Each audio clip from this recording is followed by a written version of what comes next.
Mother Teresa was the daughter of an Albanian businessman and politician.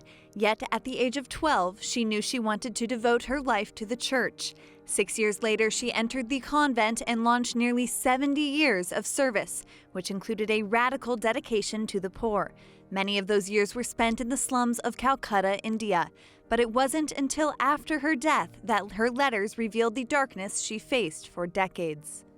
Sometime after she died, documents that had been kept by the Jesuits in reality were released to us as we began to do the process of her beatification.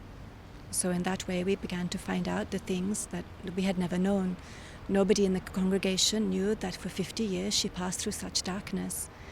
She said it herself, I see it as a spiritual side of my life, entering into the suffering of the poor. But despite the mental darkness and physical suffering she faced every day, Mother Teresa continued her humanitarian work with the poor. In 1979, this service earned her the Nobel Peace Prize.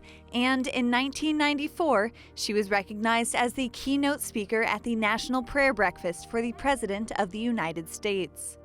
In front of some of the world's most wealthy and powerful people, she used both addresses to not only urge the rich to care for the poor, but also to speak out against one of the most controversial issues of the time, abortion.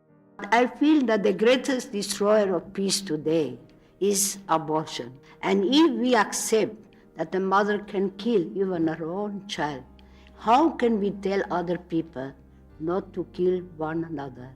Her devotion to the most vulnerable helped set Mother Teresa on one of the fastest tracks to sainthood in centuries.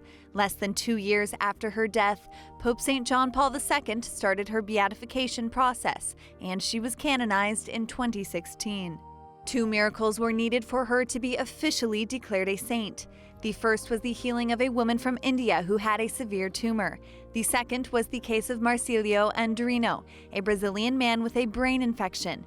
Him and his wife had a strong devotion to Mother Teresa. 14 hours after falling into a coma, he miraculously awoke. I